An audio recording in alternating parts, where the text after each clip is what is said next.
Bollywood silver screen presenting स्केली। कहानी की शुरुआत में हमें elementary school student Michael Cooper को दिखाया जाता है, जो अपने मॉम डैड के साथ एक घर में शिफ्ट होता है। इस घर की हालत बहुत ज्यादा खराब होती है और इस वक्त में कूपर की मॉम प्रेग्नेंट भी है, जिस वजह से उसके मॉम डैड उस पर ज्यादा ध्यान नहीं दे पाते। एक दिन कूपर जब गार्डन में होता है तो वहाँ पर उसे एक रैट दिखता है। वो उस रैट का पीछा करता है और एक टूटे फूटे शेड तक पहुँच जाता है। कूपर अब शेड के अंदर जाता है, जो बहुत ही हॉन्टेड होता है, और तभी उसे एहसास होता है कि वहाँ पर कोई है। कूपर डर कर वहाँ से भाग जाता है। घर आकर वो अपनी मॉम को ये बताना चाहता है, लेकिन उसकी मॉम को लेबर पेन शुरू हो जाता है, जिस वजह से वो एम्बुलेंस को बुलाकर अपनी मॉम को डॉक्टर के पास हॉस्पिटल ले जाता है। यहाँ उसकी मॉम को प्री मैच्योर बेबी होता है। प्री मैच्योर बेबी होने की वजह से उसकी कंडीशन बहुत ज्यादा अच्छी नहीं होती, इसीलिए डॉक्टर डिसाइड करते हैं कि उसे हॉस्पिटल में रखा जाएगा। रात को जब कूपर अपने घर में आता है तो उसके डैड उससे पूछते हैं कि तुम शेड के बारे में क्या बोल रहे थे। वो बताते हैं कि मुझे एहसास हुआ कि शेड के अंदर कोई है। कूपर अपने डैड को वहाँ पर ले जाता है, लेकिन चेक करने पर वहाँ पर इन्हें कोई भी नहीं दिखता। अगले दिन कूपर अपने पड़ोस में रहने वाली एक लड़की जिसका नाम मीना होता है उससे मिलता है। वो मीना को उस शेड के बारे में बताता है और उसकी मदद से वो एक बार फिर से शेड के अंदर जाता है। और जब वो अंदर जाता है तो वहाँ पर उसे एक अजीब सा आदमी दिखता है जो बहुत बीमार होता है। उसे देखकर वो घर वापस आ जाता है। कूपर ये बात अपने पिता को बताना चाहता है, लेकिन उस वक्त उसके पिता फोन पर हॉस्पिटल में बात कर रहे होते हैं, क्योंकि कूपर की जो बहन होती है उसकी हालत बहुत ज्यादा खराब है, इसीलिए वो परेशान होते हैं। कूपर अपने डैड को कुछ नहीं बता पाता। अगले दिन स्कूल जाकर वो अपने दोस्त को बताने की कोशिश करता है, लेकिन उसका जो दोस्त होता है वो कंपटीशन के चलते बहुत ज्यादा बिजी होता है, इसीलिए वो भी उसकी बात नहीं सुनता। कूपर को अब कुछ समझ नहीं आता कि उसे क्या करना चाहिए, लेकिन एक बार फिर से वो शेड में उस आदमी को देखने के लिए जाना चाहता है, इसीलिए अकेले ही वो शेड के अंदर चला जाता है। वो देखता है कि उस आदमी की तबीयत बहुत ज्यादा खराब है। कूपर उसकी तरफ उसकी मदद करने के लिए बढ़ता है, पर वो आदमी मना कर देता है, जिसके बाद कूपर वहाँ से वापस अपने घर आ जाता है। अगले दिन कूपर हॉस्पिटल में जाता है, जहाँ पर उसकी मॉम और उसकी छोटी बहन है। उसकी छोटी बहन की हालत बहुत ज्यादा खराब है, इसीलिए उसके मॉम डैड बहुत परेशान है। कूपर को कुछ समझ नहीं आता कि उस आदमी के बारे में बताएं तो बताएं किसको। रात को जब वो घर आता है तो उसके पता बाहर से खाना ऑर्डर करते हैं, और जो भी खाना बच जाता है वो उस खाने को लेकर शेड में उसी आदमी के पास जाता है, और अब वो आदमी उसका दिया हुआ खाना खा लेता है, पर देखता है कि वहाँ पर छोटे छोटे पंख भी हैं। इस बारे में वो उस आदमी से पूछना चाहता है, लेकिन वो पूछ नहीं पाता। दरअसल इस आदमी का नाम स्केलिंग है। और अब कूपर जब अगले दिन हॉस्पिटल जाता है तो वहाँ पर उसे एक ओल्ड लेडी मिलती है, जिस ओल्ड लेडी को वो उस आदमी के बारे में बताता है, और ओल्ड लेडी कहती है कि तुम्हें उसकी मदद करनी चाहिए। और अब कूपर भी तय कर लेता है कि वो स्केलिंग की हर हालत में मदद करेगा। कूपर की बहन भी हॉस्पिटल से डिस्चार्ज हो जाती है, और उसी रात को वो स्केलिंग के पास जाता है। आज वो उसके लिए दवाइयाँ और खाना लाया होता है, जिसे खाने के बाद स्केलिंग को बहुत अच्छा लगता है। अब उसकी तबीयत पहले से बेहतर है। और अगले दिन जब कूपर अपने घर पहुंचता है तो उसे पता चलता है कि उसकी छोटी बहन की तबीयत बहुत ज्यादा खराब हो गई है, इसीलिए एक बार फिर से उसे हॉस्पिटल ले जाना पड़ता है। इससे कूपर को बहुत गुस्सा आता है। वो अपना गुस्सा, अपनी फ्रस्ट्रेशन कहीं नहीं निकाल सकता, इसीलिए आसपास की घास झाड़ियों को काटने लगता है। इसके बाद उसे मीना मिलती है। मीना को पता है कि वो परेशान है, इसीलिए वो कूपर को अपने साथ एक जगह ले जाती है, जहाँ पर उसके साथ बहुत सारी बातें करती है, बहुत अच्छा टाइम स्पेंड करती है। वैसे मीना की ज्यादा बोलने की आदत नहीं होती, लेकिन आज उसने कूपर को बहुत टाइम दिया होता है, जिससे कूपर को अच्छा लगता है। इसके बाद कूपर हॉस्पिटल जाता है। यहाँ उसे पता चलता है कि उसकी बहन को हार्ट प्रॉब्लम है, वो बहुत सीरियस है। कूपर को यहाँ पर उम्मीद होती है कि स्केलिंग उसकी मदद करेगा, क्योंकि कहीं ना कहीं उसे एहसास होता है कि उसके अंदर कुछ तो अलग है। वो स्केलिंग भी पास जाता है। स्केलिंग को भी उसकी परेशानी का एहसास होता है। वो स्केलिंग से कहता है कि तुम मेरी मदद करो, मेरी बहन की तबीयत बहुत ज्यादा खराब है, पर स्केलिंग साफ साफ मना कर देता और कहता है कि मैं इसमें तुम्हारी कोई मदद नहीं कर सकता। ये सुनकर कूपर वहाँ से चला जाता है। पर अगले दिन मीना के साथ एक बार फिर से उस स्केलिंग से मिलने के लिए आता है। मीना ने आज पहली बार इस स्केलिंग को देखा है, इसीलिए वो बहुत ज्यादा क्यूरियस होती है। वो जानना चाहती है कि ये कौन है। कूपर के पिता को दिखाया जाता है, जो अपनी बेटी की तबीयत खराब होने की वजह से बहुत ज्यादा परेशान होते हैं। वो इतने फ्रस्ट्रेट होते हैं कि वो तय करते हैं कि वो उस शेड को तोड़ देंगे जहाँ पर स्केलिंग है। स्केलिंग के बारे में उन्हें कुछ नहीं पता,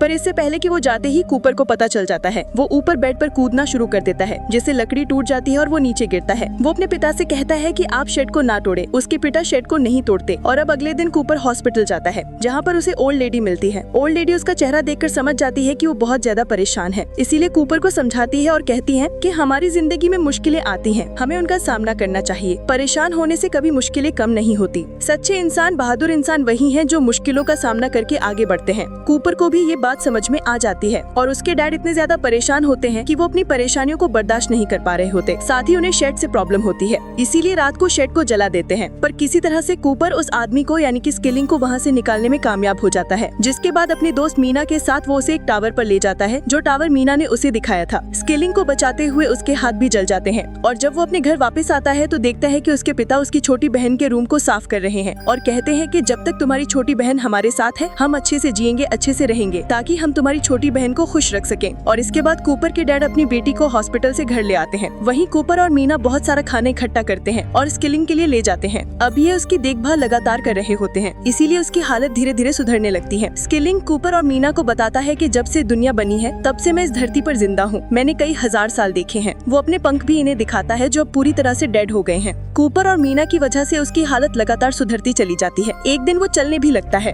वो देखता है कि कूपर का हाथ जला हुआ था जो उसी को बचाते हुए जल गया था। वो कूपर और मीना का हाथ पकड़ता है, जिसके बाद ये तीनों हवा में तैरने लगते हैं। इसके बाद कूपर और मीना उसके पंखों को अच्छे से साफ करते हैं और अब उसके पंख पहले से बहुत ज्यादा हेल्दी हो चुके हैं। कूपर जब इस जगह से निकलता है तो वो देखता है कि उसका हाथ जहाँ पर जला हुआ था अब वो पूरी तरह से ठीक हो चुका है। वो समझ जाता है कि ये सब कुछ स्किलिंग ने किया है। इसीलिए अगले दिन वो उसके पास जाता है और कहता है कि हॉस्पिटल में आज मेरी बहन का ऑपरेशन है, तुम उसे ठीक कर दो। स्किलिंग कहता है कि इसमें मैं तुम्हारी कोई मदद नहीं कर सकता। दरअसल वो अपनी जिंदगी में बहुत निराश होता है क्योंकि उसने हजारों साल जिए हैं और इतने हजारों साल जीने के बाद अब उसके पास कोई भी इच्छाएं नहीं है जिसके लिए वो एक्साइटेड हो सके। कूपर वहाँ से निराश होकर हॉस्पिटल आ जाता है क्योंकि वहाँ पर वो ओल्ड लेडी से मिलना चाहता है, पर उसे पता चलता है कि ओल्ड लेडी की रात को ही मृत्यु हो चुकी है। ये बात जानकर कूपर को बहुत दुख होता है क्योंकि वो ओल्ड लेडी हमेशा उसे अच्छी बातें बताया करती थी, उसे मोटिवेट किया करती थी और उसकी अच्छी बातों में से उसकी एक बात उसे याद आती है। जब ओल्ड लेडी ने उससे कहा था कि अगर तुम अच्छे इंसान हो तो तुम्हें हमेशा अपनी अच्छाई को, इंसानियत को याद रखना चाहिए, दूसरों की मदद करनी चाहिए, कभी होप नहीं खोनी चाहिए। और अब ये बातें याद करने के बाद कूपर एक बार फिर से वहीं पर जाता है जहाँ पर स्किलिंग है। वो स्किलिंग से कहता है कि तुम एक अच्छे इंसान हो, तुम मेरी बहन को बचा सकते हो, पर स्किलिंग मना कर देता है। कूपर कहता है कि पूरी की पूरी दुनिया विश्वास पर चलती है,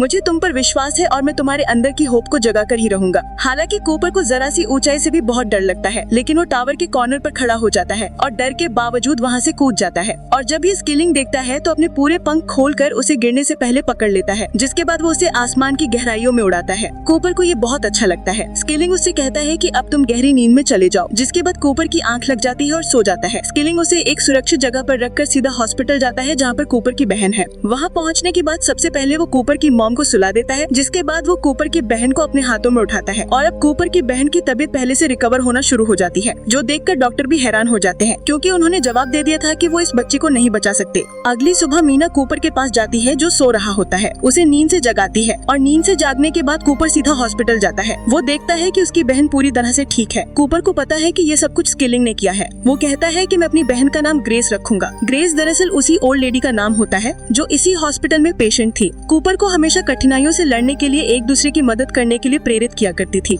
और अब कूपर अपनी मॉम, डैड और बहन के साथ घर वापस आ जाता है। उसके घर में खुशियाँ लौट आई हैं और इसके बाद दिखाया जाता है कि कूपर और मीना दोनों के दोनों स्किलिंग से मिलने के लिए जाते हैं। आज वो स्किलिंग के लिए वाइन भी लाए होते हैं क्योंकि उसे वाइन बहुत पसंद होती है। स्किलिंग कहता है कि तुम दोनों ने मेरे अंदर उम्मीद जगाई है, अब मेरे पास जीने का एक मकसद है, मैं दूसरे लोगों की मदद करूंगा। इसके बाद वो उस जगह से चला जाता है। इस कहानी के जरिए हमें समझाने की कोशिश की गई है कि हमें एक दूसरे की मदद करनी चाहिए। अगर हम दूसरों के बारे में अच्छा सोचते हैं, अच्छा करते हैं तो हमारे साथ भी अच्छा ही होता है। कर भला तो हो भला। उम्मीद करते हैं कि ये कहानी आपको पसंद आई होगी।